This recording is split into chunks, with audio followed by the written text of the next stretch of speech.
Saint মার্টিনে খাদ্য সংকট কাটাতে দ্রুত ব্যবস্থা নিল কক্সবাজার জেলা প্রশাসন। শুক্রবার দুপুরে নিত্য প্রয়োজনীয় পণ্য পাঠালো দ্বীপটিতে। কক্সবাজারের নড়িয়ারছড়ার বিআইডব্লিউটি ঘাট থেকে সেন্ট মার্টিনের উদ্দেশ্যে রওনা হওয়া এমভি ভারলিয়া জাহাজে ৭৫ মেট্রিক টন সরকারি চালসহ নিত্যপণ্য ছিল। কুরবানির জন্য গরুও ছিল ৫টি। কক্সবাজারের অতিরিক্ত জেলা ম্যাজিস্ট্রেট বলেন, এই পণ্য দিয়ে ১ মাস চলতে পারবেন সেন্ট মার্টিনের মানুষ। এখানে যাচ্ছে যেটা আর কি সরকারিও কিছু আছে, পিসিডি বিজিএফ এর চাল আছে, এরপরে প্রাইভেটলি যারা ব্যবসায়ীরা আছে তারা অনেক মাল এখান থেকে কিনেছে, খাবার দাবার আছে, তারপরে যেমন আছে গ্যাস সিলিন্ডার আছে, চাল ডাল লবণ যা সহ মশলা আছে সব আছে। এটা প্রায় আমাদের যেটা অনুমান যে ১৫০ টনের উপরে হবে এটা সব মিলা। আর এখন মধ্যে ১২০ জনের উপরে লোক অলরেডি উঠে গেছে, তারা যাবে ওখানকার বাসিন্দা তারা উঠে গিয়েছে।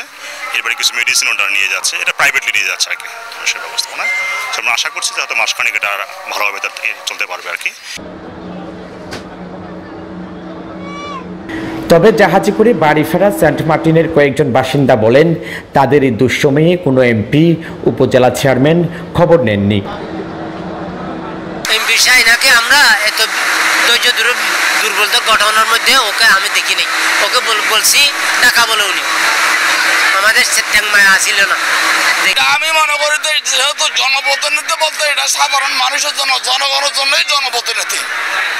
এটা কোন প্রতিনিধি যে এগিয়ে আসবে সেটা নির্দিষ্ট করবো না। যেগুলো জনপ্রতিনিধি আছে, নির্বাচিত আছে, জনগণের ভোটে তো নির্বাচিত। আমাদের যেমন আমি এখন সাবেক যারা রানিং আছে বর্তমান আছে, তাদের প্রত্যেকের দুর্ভোগ পড়ছে সাধারণ জনগণ, তাদের পাশে দাঁড়ানো এবং বিভিন্ন ঊর্ধ্বতন মহলে যোগাযোগ করে খবরাখবরে কিভাবে তাদের যান মাল নিরাপত্তার ব্যবস্থা করা যায় সে ব্যবস্থা তো অবশ্যই তাদের অব্যাহত রাখবে চেষ্টা। এটা আমি মনে করি সেটা সাংসদের ভূমিকার কাছে আমরা আশা করি, বা আমাদের যিনি সাংসদ আছেন উনিও ওইভাবে আসলে জিনিসটাকে আমাদের সেন্ট মার্টিন থেকে গুরুত্ব দিছে বলে আমাদের মনে হয়নি। কারণ বিভিন্ন ধরনের দুর্যোগের সময় নামমাত্র ত্রাণ যায়, যারা দুর্যোগে আক্রান্ত হয় ওদের এটা দিয়ে পুষায় বলে তো আমাদের মনে হচ্ছে না।